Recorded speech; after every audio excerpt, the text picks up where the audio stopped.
Good morning again, brothers and sisters. Today, I will share with you my discovery of the countries of the Commonwealth for whose external affairs Britain is responsible, and we will discover Rhodesia, southern Rhodesia history. Let us read. I discovered when I was studying in China. I'm sharing with you history of southern Rhodesia. It is in the yearbook of the Commonwealth 1975, page 499 and following. Let us read. It is thought that Rhodesia was first settled by people of Bantu stock, a linguistic classification, between 1000 and 1005 years ago. During a great southward migration, which also led to the Bantu colonization of Natal. Natal means home. These immigrants, who are believed to have been the ancestors of the tribes now collectively known as the Mashona, found the country inhabited by the so-called Bushmen. The last representative of a succession of Stone Age cultures, of which remains have been discovered 500,000 years old. The Bushmen, hunting people who possessed a highly developed artistic sense, were gradually displaced by the Bantu agriculturalists and now almost disappeared from Rhodesia.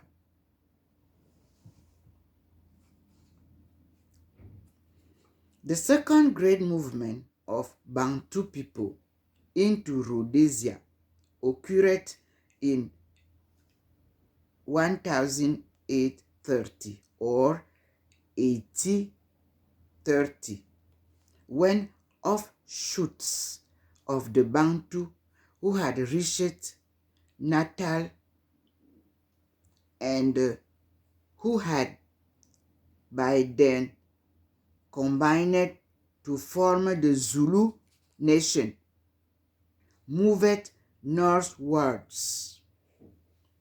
The most important of these were the Matebele under Zilikazi, who eventually settled in the southwest of the country, in the area now known as Matabele land. Another paragraph. As a result of their attempts in the 16th century to open up South Central Africa from the east coast of Africa, the Portuguese were the first Europeans to explore what is now Rhodesia.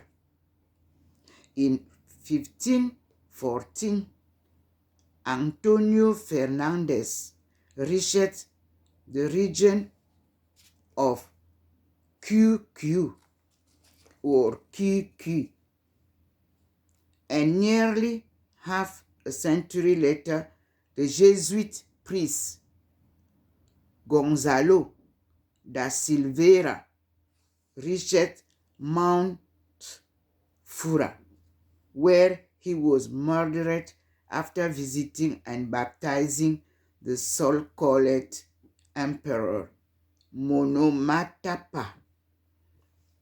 In 1569, Francisco Barreto led a large military expedition into the interior with the primary object of exploiting the reputed gold fields. The expedition failed and Barreto died at Sena on the Zambezi River. Page 500. Southern Rhodesia. For some 300 years, there was no further European contact with the hinterland until the coming of the great missionary explorers, the hunters, traders, and gold seekers, who between them opened up much of Africa to European influence. David Livingstone first sighted the Zambezi River in 1851 and reached the Victoria Falls in 1855.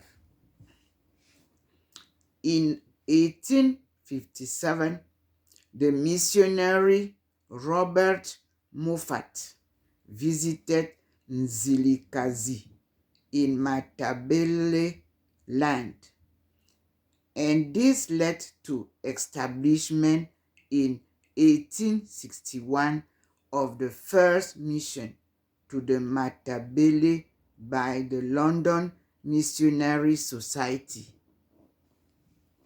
A second mission was established in 1875 at Hope Fountain. Another paragraph. In 1887, Cecil Rhodes was instrumental in the dispatch of G.S. Moffat to Matabeleland to safeguard British interests. On 11th February 1888, Lombengula, son and successor to Nzilikazi, signed a treaty pledging not to cede territory without leave of the British High Commissioner at the Cape.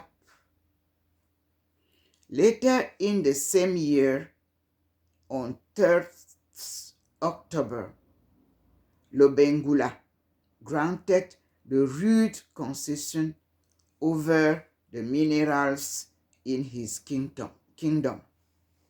This led to the formation of the British South Africa Company, which was granted a royal charter on 29th October 1889 for the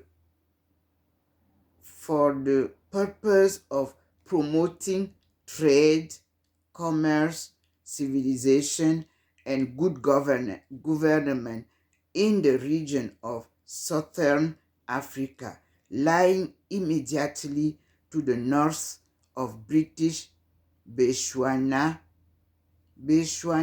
land, now Botswana, and to the north and west of the then South African Republic, and to the west of the Portuguese dominions. The pioneer Columbus and its escort of police set out from Bechuanaland in 1890, and after skirting Matabeleland, reached the present site of Salisbury on 12 September 1890s without bloodshed or incident. The Anglo-Portuguese Agreement of 1891, which was finally confirmed by Signor Vigliani's award in 1897, settled the boundary disputes with the Portuguese on the eastern border. The Mashona at first accepted the arrival of Europeans, but the Matabele resented the restrictions which this place set on their use of Mashona territory. In 1893, a Matabele raid led to the First Matabele War, which terminated the next year in the destruction of the Matabele power and the flight of Lebangula from Bulawayo.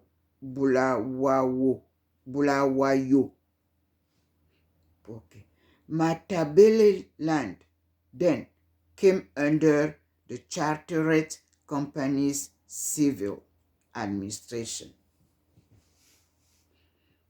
Originally, the territories under the company's administration were known as Zambezia, but on the 3rd May 1895, they were formally named Rhodesia by proclamation.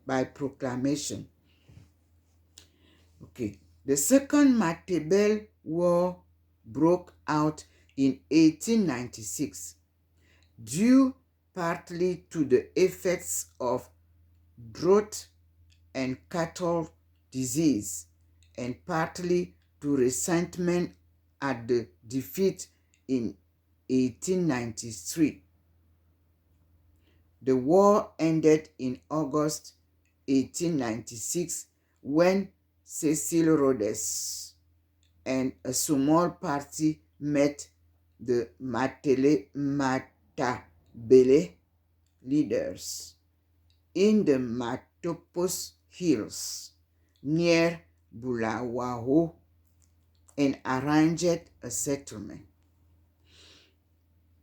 A simultaneous rebellion by the Mashona dragged on until 1897, when peace was finally restored. Full stop. Then we have constitutional development.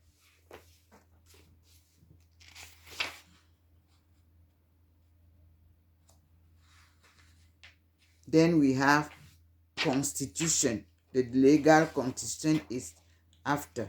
Let us see. The territory was administered by the British South Africa Company from the commencement of European colonization in 1890s until the grant of responsible government in 1923. The charter granted to the company provided that it was subject to review and possible termination after 25 years from the date of the grant, and every period of 10 years thereafter. From the early years of the occupation, The settlers had consistently criticized the administration and at various times had demanded self-government. Their demands for increased representation on the Legislative Council, which consisted of elected members, settlers, and official member, head of departments, resulted in concession being made from time to time, so that in 1903 there were 7 of each, and 4 years later the number of official members was reduced by 2 to give the settlers a majority. When the first period of 25 years of charter rule expired in 1914, the council, on which the settlers had a majority, requested that the charter be continued for further 10 years. But in 1920, the council passed a resolution requesting the establishment of responsible government forthwith. The issue was put to the electoral as one of 2 choices: responsible government or entry into the Union of South Africa as the 5th province. And at a referendum in 1922, 8,744 votes were cast for self-government and 5,989 for the alternative.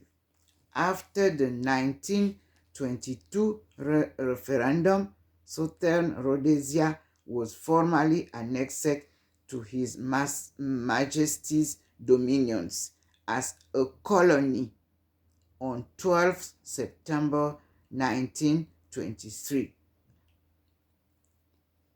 Under the Southern Rhodesia Constitution Letters Pattern 1923, issued on the 1st October 1923, the colony was granted full self-government, with the exception that legislation affecting African interests, the Rhodesia railways, and certain other matters were reserved to the Secretary of State, except for those concerning differential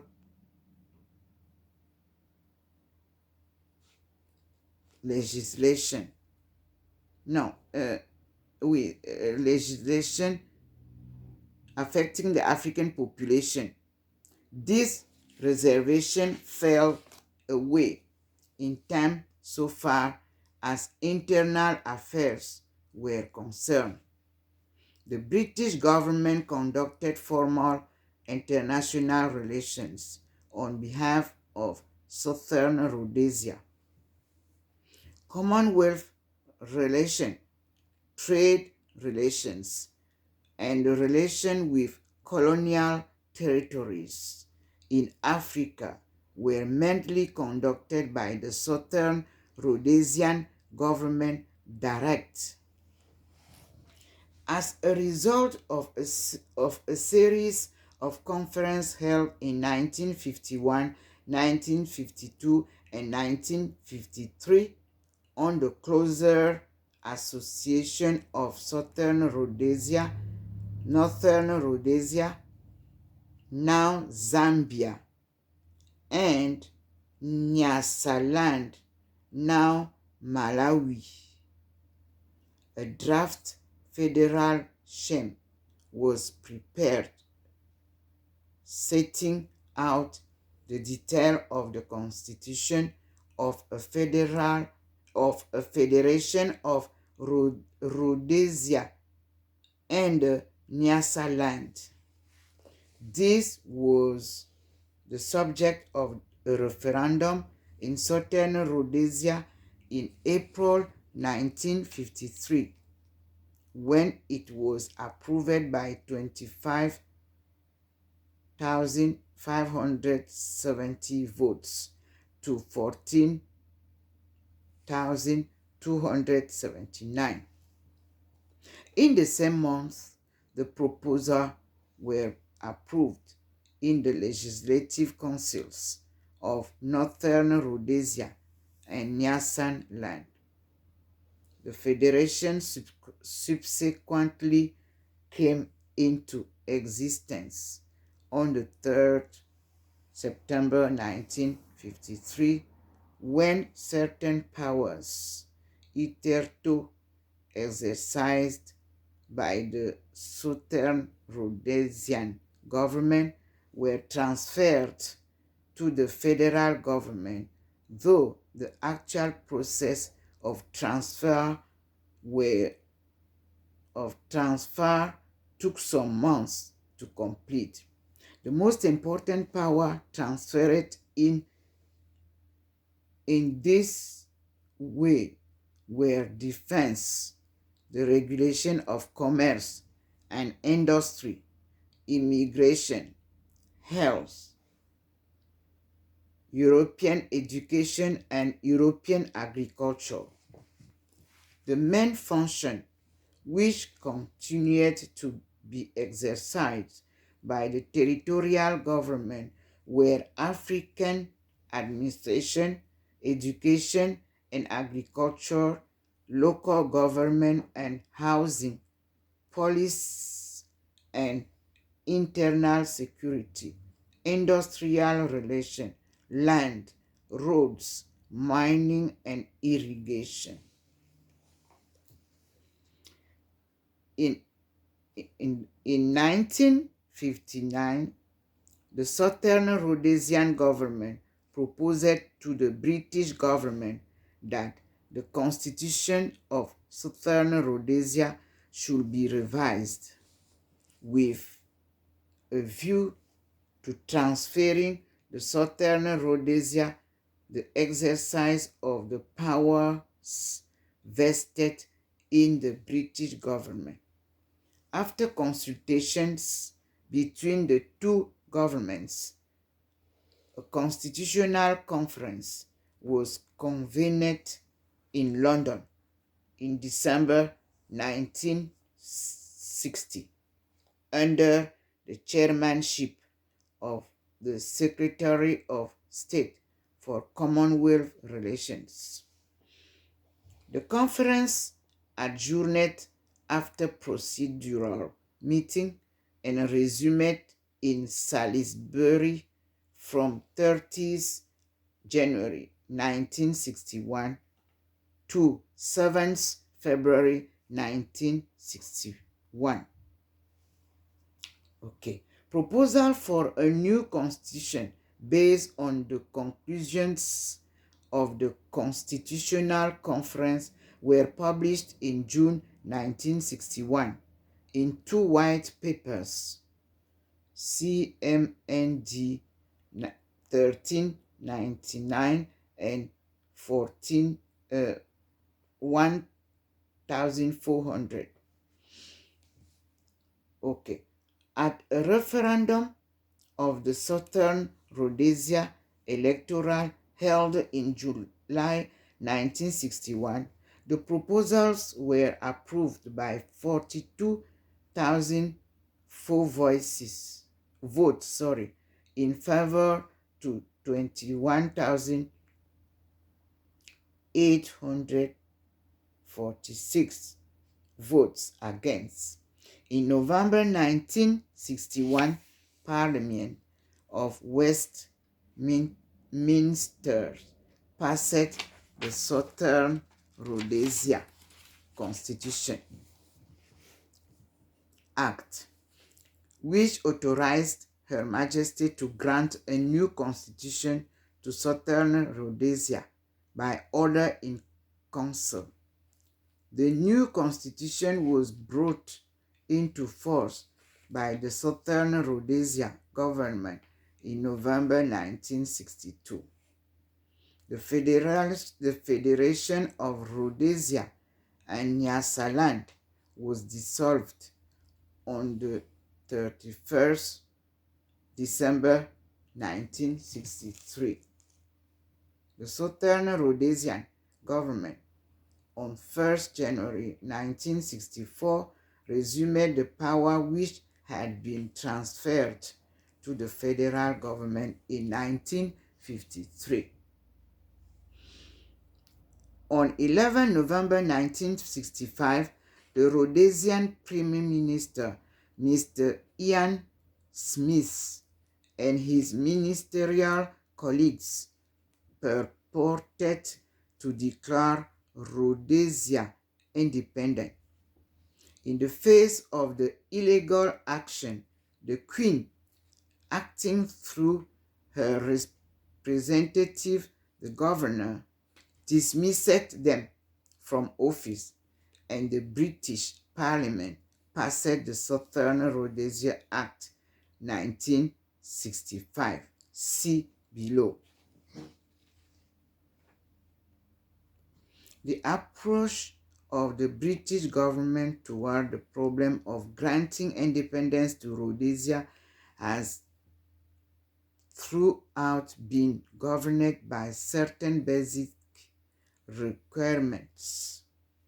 These have been formulated as 6 principles. 1.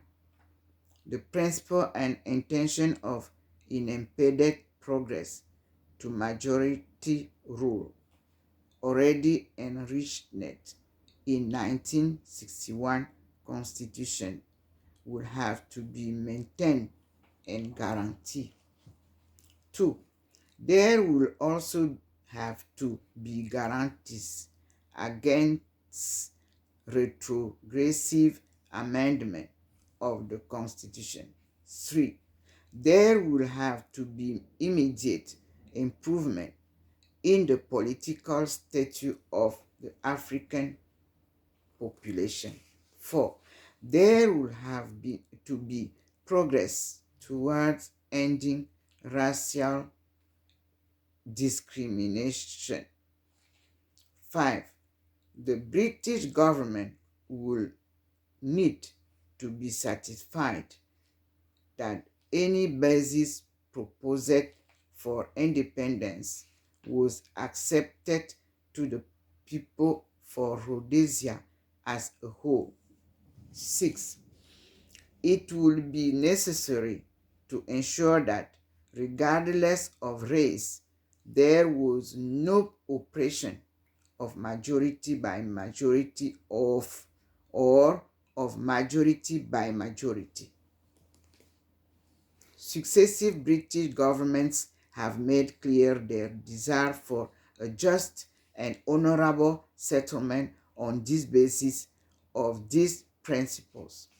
Then, the then British Prime Minister explored the possibilities of arriving at such a settlement in meetings with Mr. Smith on board HMS Tiger in December 1966 and HMS Fearless in October 1968. This was followed in November by a visit to Salisbury by a British minister, but shortly afterwards, the ensuing correspondence was broken off. On 20th June 1969, a referendum was held among those inscribed on the A and B rolls. Voters were invited to give their approval to to certain constitutional proposals which had previously been published in online, and to the adoption of a republican form of government.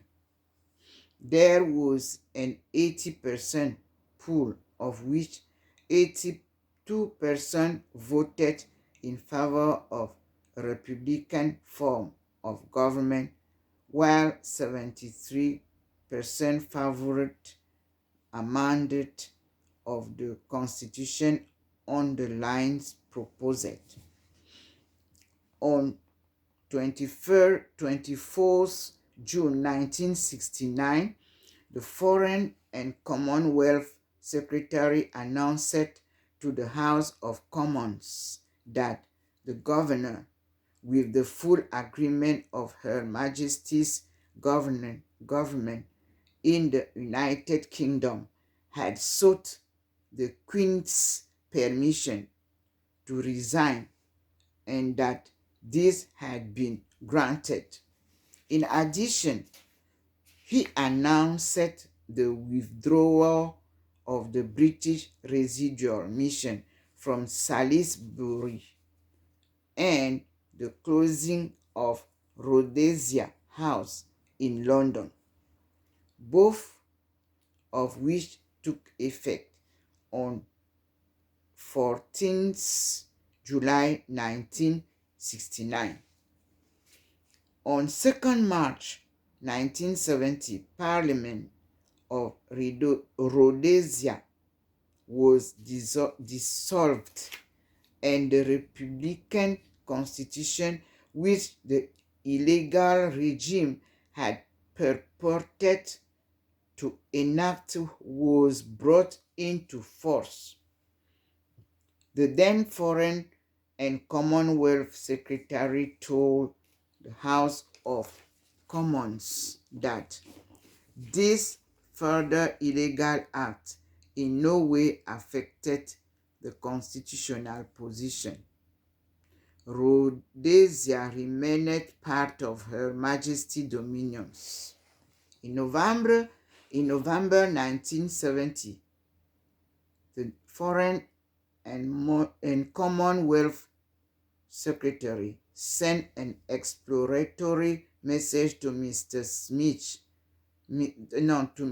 Smith in an effort to establish whether or not a basis for negotiations within the six principles could be found.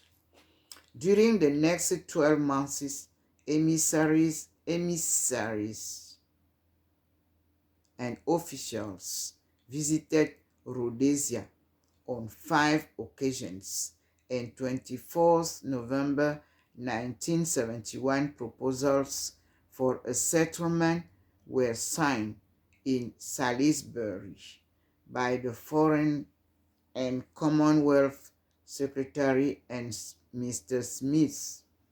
These were published 2 days later as a white paper, CMND 4835.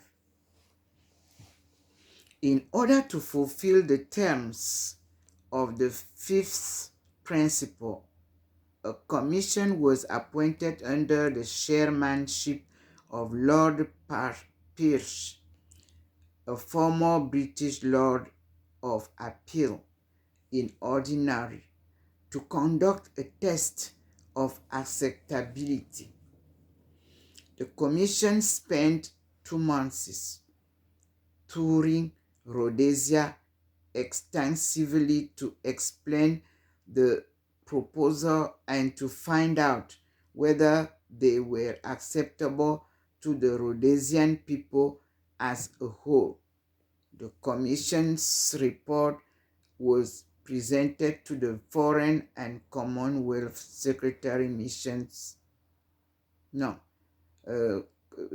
Secretary in May 1972 and published as a white paper, CMND 4964. or 4,964.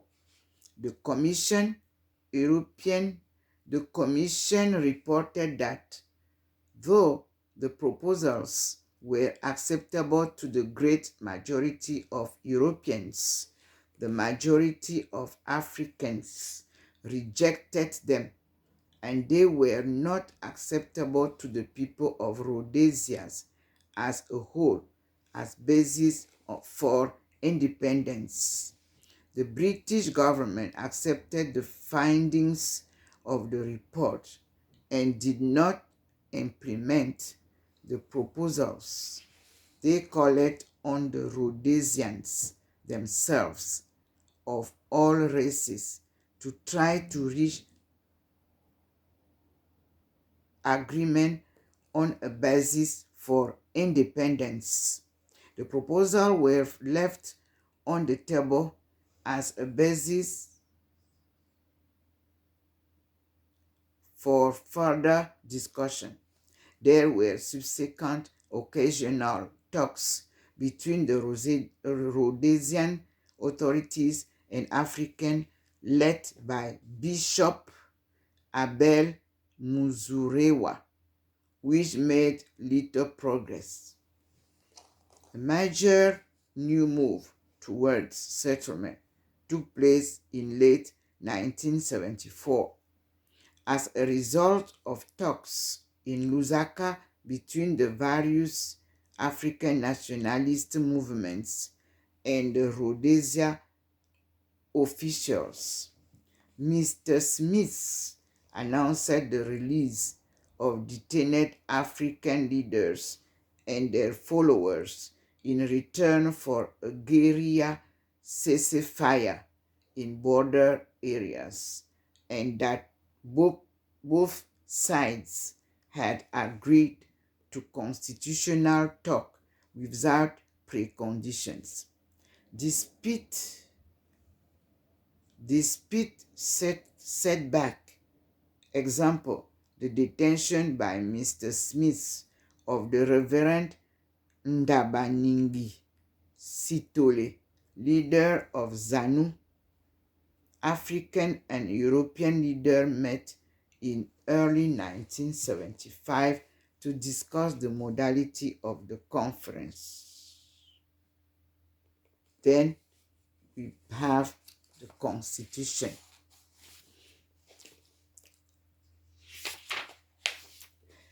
Legal Constitution of Rhodesia is contained in the Southern Rhodesia Constitution Order in Council 1961. You will see it in S1 1961 number 2314, which must be read in conjunction with the Southern Rhodesia Act 1965, Chapter 76, and the Southern Rhodesia Constitution Order 1965, that you will see S1 in 1965, number 1952. Okay. The 1961 Constitution eliminated most of the reserved powers of the British government for the disallowance of laws passed by the Legislative Assembly. It contained a number of safeguards for the rights of individuals and of communities, such as the Declaration of Rights and provision for a constitutional council. Certain basis provisions were specifically entrenched. They included provision relating to the franchise, the Declaration of Rights, and Constitutional Council, appealed to the private council, and certain matters concerning tribunal trust land.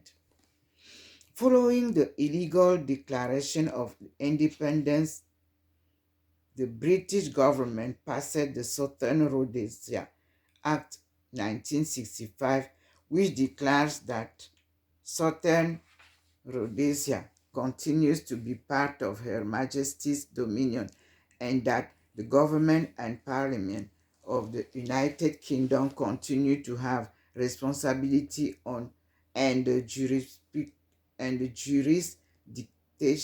jurisdiction for and in respect of it. The Act empowers Her Majesty by order in council to make such provision in relation to Rhodesia or persons or things in any way belonging to or connected with Rhodesia as appear to her to be necessary or expending in consequence of any constitutional action undertaken therein. The Southern Rhodesia Constitution Order 1965, which was made under this act, declares that any constitution which the illegal regime may purport to promulgate is void and of no effect. The order also prohibits the Legislative Assembly from making laws and transacting any other business and declares any proceeding in defiance of this prohibition void and of no effect. It also suspends the ministerial system and empowers of Secretary of State to exercise